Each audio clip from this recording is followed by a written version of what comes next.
Welcome back to the Reality Guys. I'm your host, Billy Blinks, joined as always by my co-host, Kevin. Hello. Waleed. What's up? And Brett. How you doing? We are here to talk the challenge, Ride or Dies. This is season 38 of the challenge. This is episode 4. This is called O-Liv'n on the Edge, discussing Olivia and her scheming, which in my opinion really wasn't any scheming. She was going to end up there no matter what. So I don't know why she thinks she's a big mastermind. I thought that was the stupidest shit ever, but that's my opinion. We'll get to that pretty quickly here. Just going to get some other kind of housekeeping things out of the way, and then we'll kind of get to the main points. Tommy and Annalise have been scrambling from the beginning. We will see them throughout the episode. Darrell and Veronica, they are back.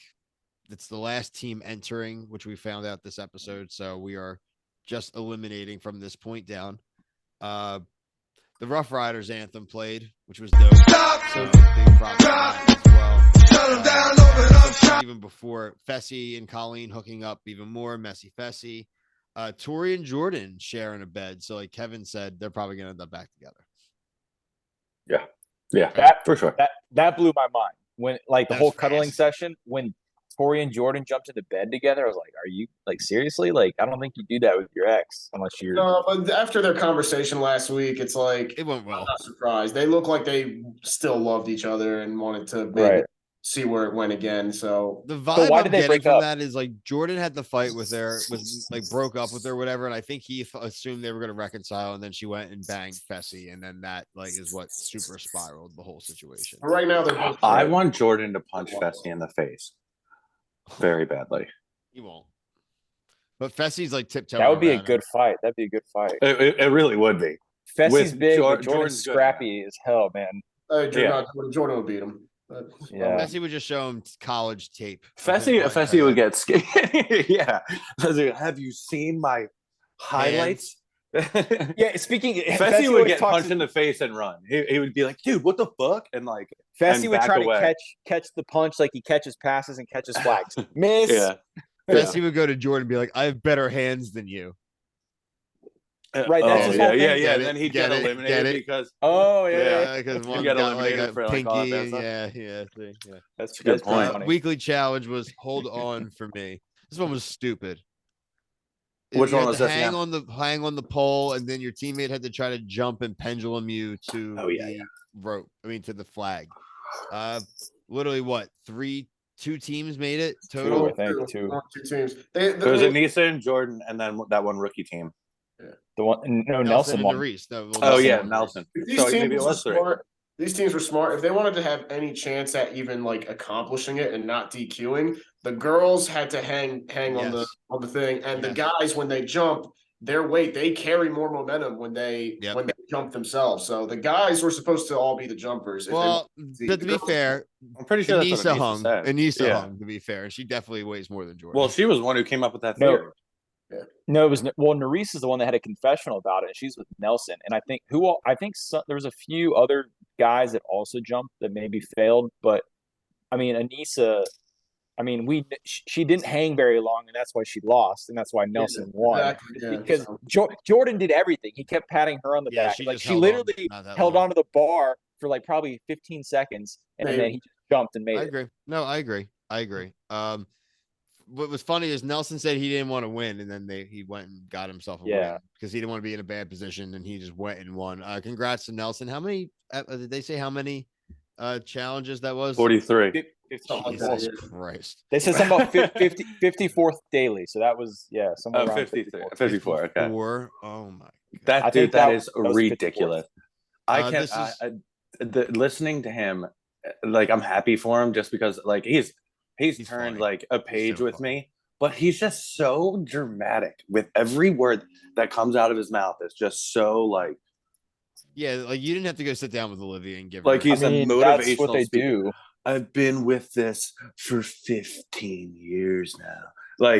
I can't. This is my life. Yeah, man, they're just you gotta the camera. Trust me. You gotta trust me.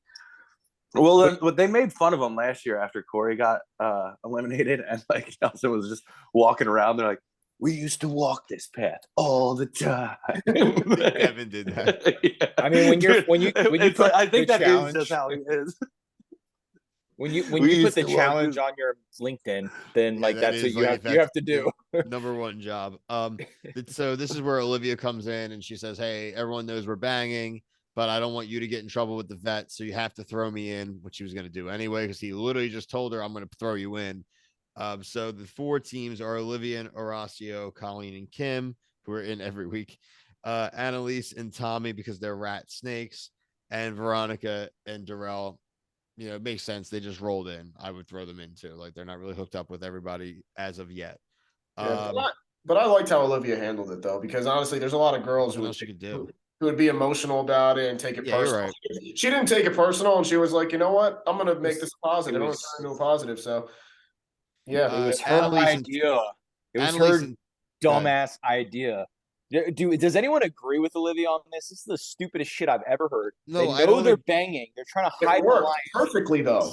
It worked out for them, but there was she had no control over it, which is why I was laughing. She's acting like she wasn't going in regardless, because when he sat down at the table, he said, "I'm going to put you in." And then she goes, "Well, you know what? You should put me in," because then she did the whole plan. He's like, he already said he was putting you in. Like, okay, I meant to do the research to see what other teams he should have put in instead of Olivia, but like if I'm banging some chick in the house, I'm not putting her in. Like I'll put someone else. I'll put someone else in. I don't care. But still, the strategy behind it did work though. Like no one really knows. What do they think? Well, they know he's not banging. I mean, they like, oh, Nelson and Olivia are banging, but they're not strategically aligned. Like nobody thinks that. Nobody cares. It's pretty irrelevant.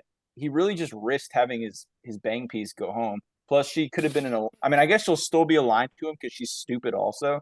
But, that was a dumb move, I think, to put her in, honestly. So he could have picked any other team. I disagree, but I'm glad there actually is another perspective. And what we can see is because of how it worked out, we're going to get to see it. They're all there next week. So I want to see how this plays out. The elimination, flipping wasted. You were tied. The girls were tied to a board. You had to pull them up with a rope. If you were the guy up to a puzzle, they had to do the puzzle, but you had to hold them up. So if you got tired, you had to put them down, or you could just do what Tommy and Annalise did and just never start the challenge because he can't literally curl 12 pounds. Yeah, that was awful, dude. I like halfway through it though, I was like, man, he's gonna cry in the an all-time bad performance. So he's gonna cry in the car. It's like an all-time bad performance. It is one of the worst. Dude, the positive response that he got from literally everybody that drove me up a wall. I hate him. I don't. I thought he was a rat. It didn't work out. You're a rat. Yeah. Like, who are you to make double deals on your second episode? Okay. I think everybody did really. Big brother rats. Well, then big brother rat. Yeah. But then they had that interview with him, and he was like, he was all like, I'm playing this, and it's like, dude, you're an idiot. So he lost Big Brother because the guy that won Big Brother made a lie that he had said in the house and basically made him look like a giant rat. And then his own alliance flipped on him and voted him out like at final 4 or 5 or something. Good. And then the dude made the whole, not Tommy, the guy that got him out. Yeah, I get it. Made the whole thing up. Or maybe I'm thinking scapegoat. No, that was that season. Yeah. You're like, yes, it was. Yeah, I'm like, dude, I didn't do any research prior about. Oh, you dirty rat! You Big Brother! You watch Big Brother. Annalise, she was aligned with someone else on that season, and this dude looked like Aquaman. He's like 6'3", a big buff dude. She should have probably ride or died with him past Big Brother, so she would have had a better fighting chance on the show. Analyze. I think it analyze. Yeah, you're talking about analyze. I am glad that there are new teams coming in. I'm ready for it to start actually dwindling down, and like they said, for the people now to have to put their asses on the line. And I'm looking forward to our first vet elimination when that comes. That will be sick. I'm looking forward to that soon. I'm looking forward to soon when a rookie wins and does the right thing and just puts 4 vet teams in. I'm just so sick of it. Just put the vets in. They are not going to take care of you. They're going to throw you in first, even if you're aligned with them. Just throw all the vets in. Throw Banana's team in. Throw like Nelson in. Throw them all in. Like, so everybody in this house is a vet pretty much because there's barely any rookie teams. There's a lot of vet rookie teams, and that's why Olivia was dumb in her plan, because her plan basically got out a rookie team. Yeah, they're dumb. They should have had Darrell because Darrell was a veteran. I don't even know why Nelson voted in Darrell because, you know, that's a veteran team. So that's because he was the last one to come in. It was the easiest veteran to vote for without upsetting people. Yeah, but Anissa and Nani and Bananas were all bitching about new teams coming in. It's like, bro, you were the new team like last week. That's what are you talking about? That's a total Bananas thing to do. But you got the same advantage you got. Yeah. That's a good call out. That's a good call out, Brett. I thought that same thing. I think the season's been good, guys. I like where we're going. Like I said, I'm glad all the board is set now. We have some alliances forming, and now we get to really see it play out over the next few weeks. So we will be here for every episode. Maybe even do some side content challenge related. Kevin and talk about some stuff. So check out all of our other content. We had 2 episodes of Bachelor in Paradise this week. Also, Love is Blind season 3, week 3, big video for the channel. Check out all of our coverage of this season of Love is Blind season 3. Also, there is Survivor and Amazing Race, as well as The Love Boat, which is now on Paramount Plus.